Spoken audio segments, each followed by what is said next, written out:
Hey there, this is Matt once again. Welcome back to another Star Trek review, and this time it is Star Trek First Contact, which truthfully is the only good Next Generation film because I've seen Insurrection and Nemesis and they sucked.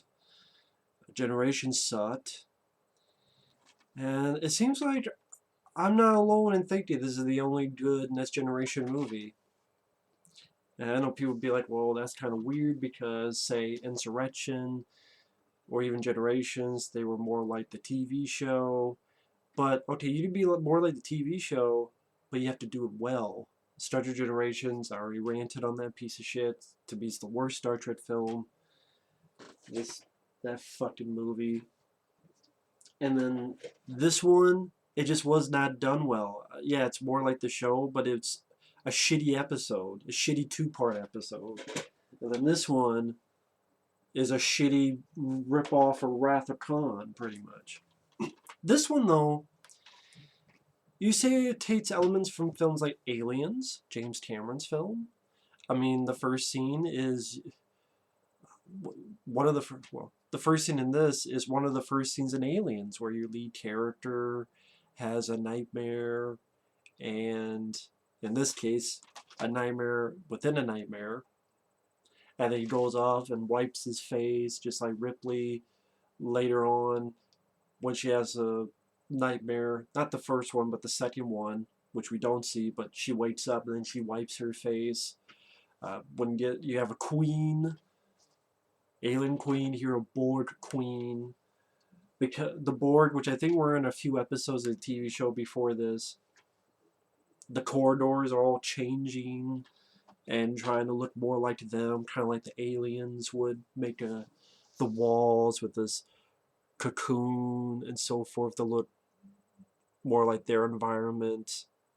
And maybe I thought of that too because I looked at the special features and they had about 8 people playing the board to make it look like, I don't know, 100 or however many they wanted to look. It reminded me of the story behind Aliens, where they only had not that many people in suits, but they had to, with editing and placement, make it look like hundreds of aliens. So I don't remember them mentioning on the features, but I have to think James Cameron's Aliens was an influence on this, which I'm fine with because that's one of my favorite films ever. And again, people could go, well, you talk about the TV show, and films should be like the TV show, but this one is the more action one. But yeah, you're talking about, especially when you get the Jar Jar Abrams films, I'll be complaining about action. You have to do it well if you're going to do that. And to me, this did it well. If you don't do it like the episode, I mean, hell, my favorite Star Trek films of all time is 4, 1, and 3. Not the most action-packed Star Trek movies, but I thought they were done well for the reasons I said in those reviews. This one, you took a really good villain and race of villains, the Borg. You made, at times, an intense action, almost like a little bit of horror on the Enterprise. You had some really good sequences with Jean-Luc Picard, with Patrick Stewart, who I think gives, I would say, my favorite performance of his as Jean-Luc Picard. Uh, you do stuff with this character that makes sense to me, that I do remember on the show. I mean, I didn't grow up with the Next Generation. I'm more of the original series type of guy. But I do remember there were points where he was taken as one of the Borg, and they had to sort of fix him up. So, kind of like Ripley in Aliens, maybe he has a little bit of PTSD from that. Maybe wants a little bit of revenge. And that's an interesting take on his character, because if a character is human, anything and everything can happen. We all have different points in our lives. Sometimes we're an asshole, sometimes we're not an asshole, sometimes we're happy, sometimes we're sad. So if people say this is out of character for Picard, to me, I thought they made it make sense. And I do admit, Jonathan Frakes, who plays Riker on the show and these movies, he did a really good job directing it. The cast do their jobs well.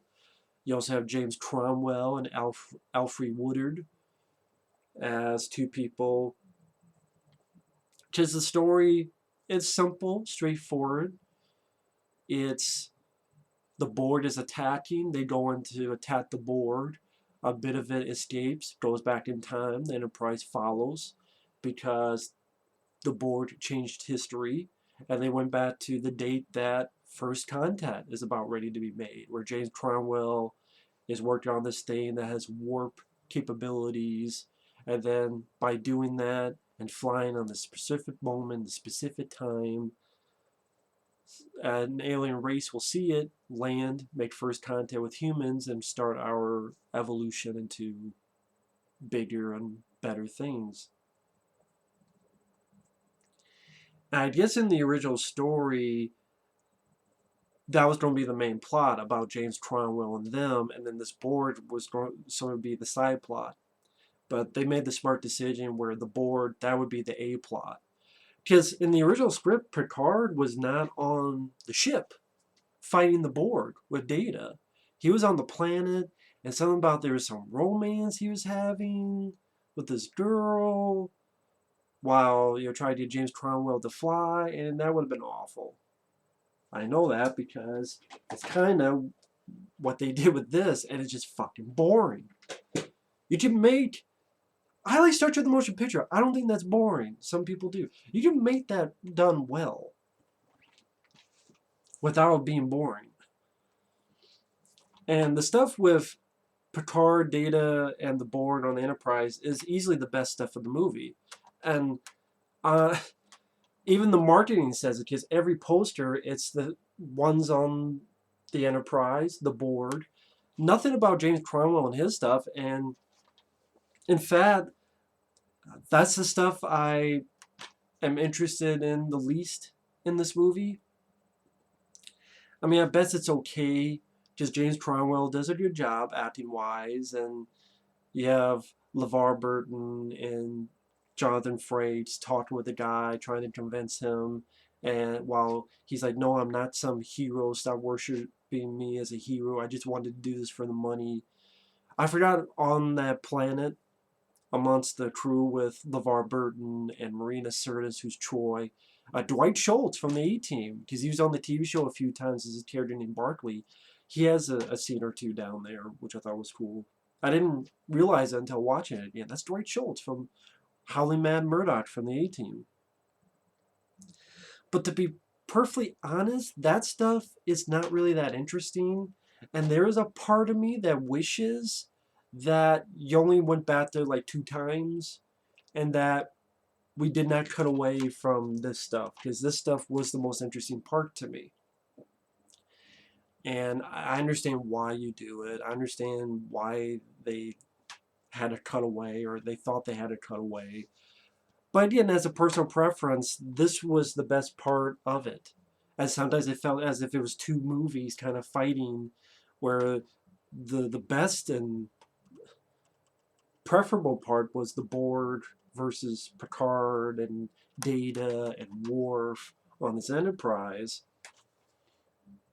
with this action, almost a little bit of horror aspect, compared to this comedy where Troy is getting drunk with James Cromwell, and you're like, it's kind of a weird change in tone when people are dying, being assimilated on the Enterprise, and then you go to Troy and James Cromwell getting drunk with each other.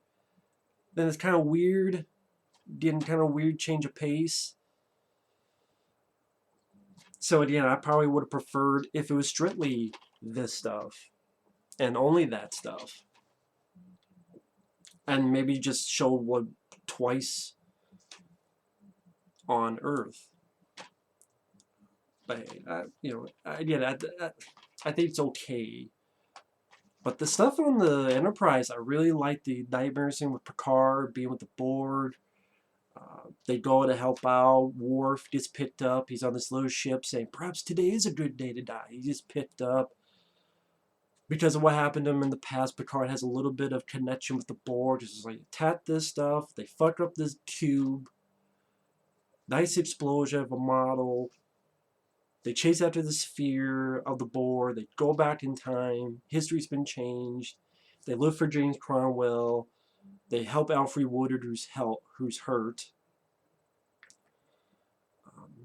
They're looking at this ship that's going to be part of First Contact, and Picard and Data go back onto the Enterprise. And then when they get back, they cannot connect to the people on Earth. They can't connect to Riker or Troy or anybody else.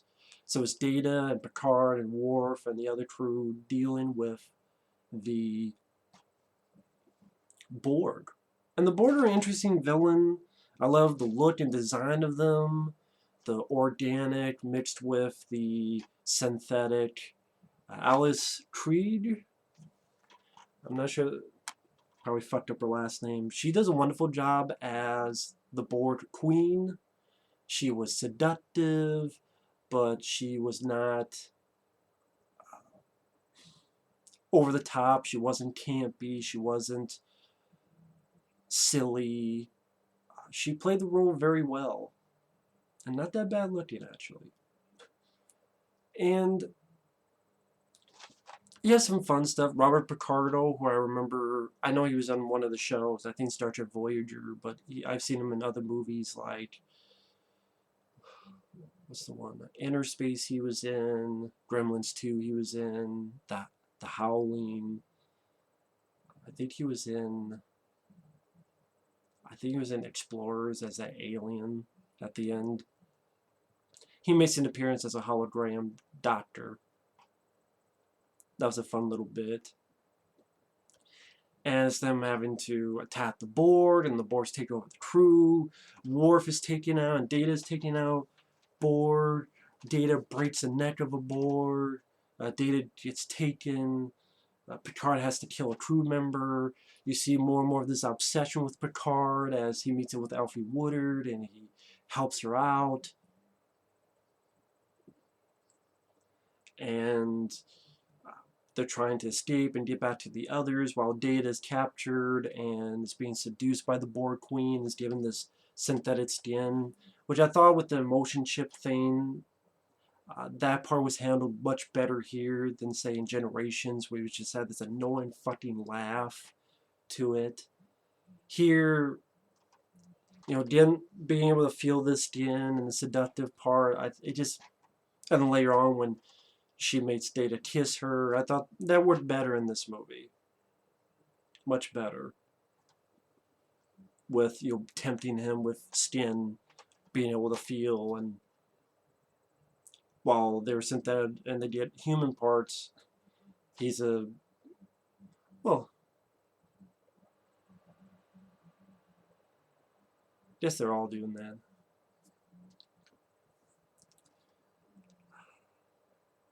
It's one of those things where I guess I'm hesitating because I'm getting to the end of the film where you think he's a traitor, but he's not, and he kind of defeats the Borg Queen and the Borg by himself. Like, Picard is there, but he doesn't really do shit. Like, he doesn't do jack shit. He kind of arrives, and I guess maybe just the idea that he still came back for his friend Data. Granted, he got captured and tied up, and he didn't do anything. Like, it would have been nice to see him, and I know I'm jumping ahead, but just to the ending, I wish he would have, maybe he shot the thing that released the gas that fucked up these Borg, or he kicked or punched the Borg Queen into the gas, or did something, but, you know, Data misses James Cromwell's ship on purpose. Data hits the gas and fucks up the stuff, including the Borg Queen. Data pulls the Borg Queen down. It's like, can you let Patrick Stewart do something? He is the captain. Can you do at least one of those things? Like, shoot the thing with to release the gas, or kick the Borg Queen down, instead of letting Data do everything? Is that okay? Would have been nice for Picard to do one thing there. It made it seem like pointless for him to even go down there. Like, Data could have done this at any time. He even said he was tempted for like less than a second. So it's like, why didn't he could have done this anytime, it seemed. Did Picard even need to be there? It didn't seem like it. So And I think that's why I do like quite a bit of this film. I like Alfre Woodard and her seeing these things for the first time. It's my first ray gun. Like I said, Alice Creed does a wonderful job as the villain. I would say the best of the Next Generation movie villains easily. The Borg is an interesting race to use as the villains. You get some nice set pieces like the Zero G where the walk-in, him, Worf, and this other guy. The other guy I know I've seen before. I think he's the guy I usually don't like in movies. I think he's the guy who played Bison in Street Fighter Legend of Chun-Li. But here at least he doesn't have much to do. Because I'm just not much a fan of the actor. But him, Picard, Worf, they're walking under the bridge outside, like under the ship outside. That was a cool visual effects shot. And taking out this dish so that they don't get to... Borg doesn't connect to other boards out in the galaxy during that time. And you have Picard shooting on the ground so that a board flies off. You have Worf uh, having the sword of his cutting the shit out of a board. And you have Picard and Worf destroying the dish. Worf saying assimilate this and blowing it up. So that was a fun set piece. You have the holodeck scene where him and Alfre Woodard hide out in this sort of 1930s gangster era club, and Picard gets the Tommy gun. That was a great scene. Also, the speech where Alfie Woodard is calling him on his bullshit because he's caring less and less about his crew. He even says to Worf, "What are you, a coward? Are you afraid? You need to get back down there and do it." And she calls him out on it, like, "Wait a minute, you're obsessed." Much like Captain Ahab and his whale, which is mentioned. And Picard gives this great thing where they invade our space, and we fall back. They assimilate entire worlds, and we fall back. Not again. The line must be drawn here, this far, no further. And I will make them pay for what they've done. Great, excellent scene. I'll make them pay for what they've done. I'm not yelling it out because I don't want to throw my voice. But just a great speech, and then he realizes what he's becoming. He's becoming obsessed with anger and revenge, and realizes he's got to do the right thing. And then he goes back for Data for his friend. He gets caught. You think Data is with the Borg, but he misses James Cromwell's ship on purpose so that they can go off for first contact. Like I said, hits the thing, gas, fucks up the Borg Queen. Like I said, I do love the film because I like Jean-Luc Picard in the movie. I like what they do with his character. They put a little bit of revenge, anger aspect to see a different side to the character.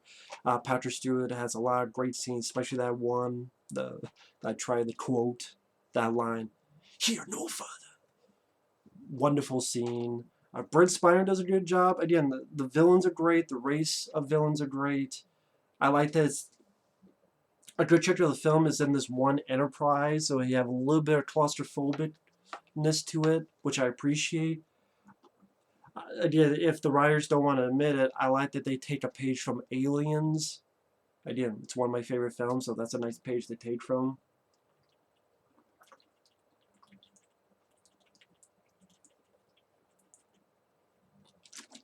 Sorry about that. So there's a lot of stuff I do enjoy the film.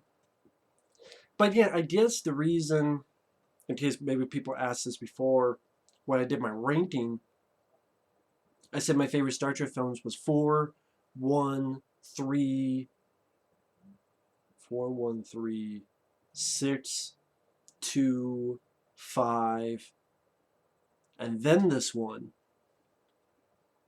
People think, well, why is that so low? You have it at number 7. Not number 3 or number 2 or number 5.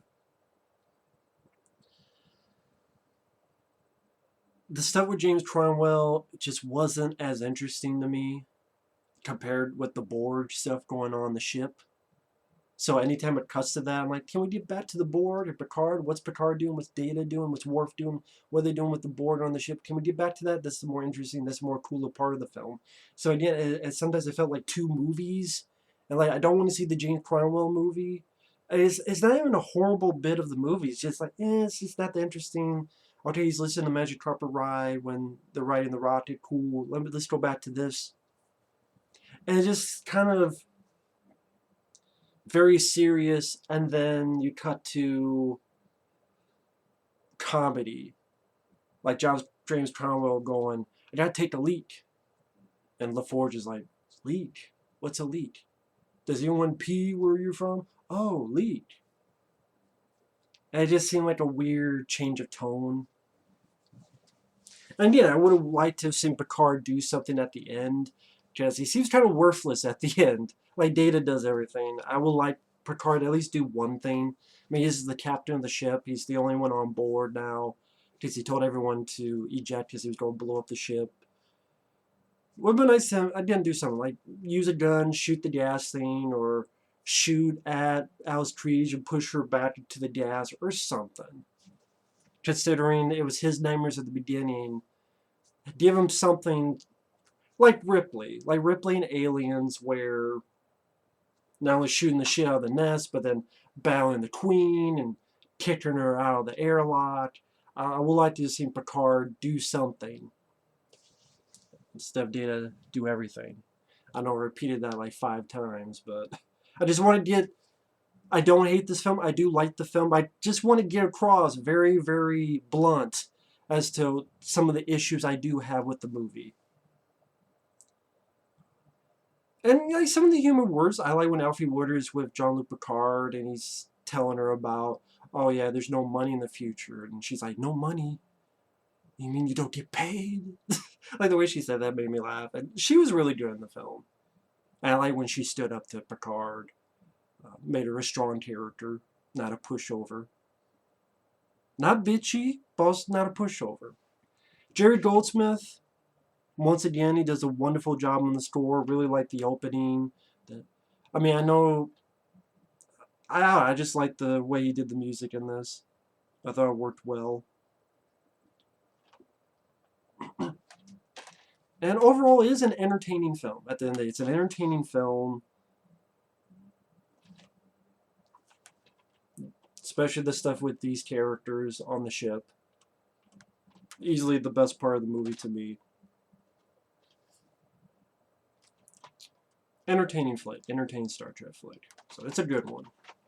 Sally's the only Next Generation film that's a good one, but it's a good one. Because the characters worked well, the action worked well, has some nice set pieces, the villains, great. And it wasn't boring. It wasn't boring. You can make a film that's not action and not be boring. Like, again, Star Trek 3. That's not action-packed. I don't find Star Trek 3, Search for Spock, boring. What I do find boring is movies like this, which I'll get to. And this was a shitty follow-up to this.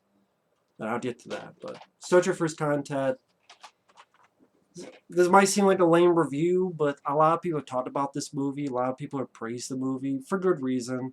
I'm not sure what else I could say that they haven't said, that they haven't brought to the table. So, I mean, my friend Mike OCB, he did a great review of this film. A lot of people on YouTube have done reviews for this film. It's just, again, I do have some issues with it. But overall, good movie. Thanks for watching. Take care. Stay tuned for my rant on this boring-ass movie. But it's supposed to be like the show. So it's like a shitty episode of the show, which I'll talk about a little bit later.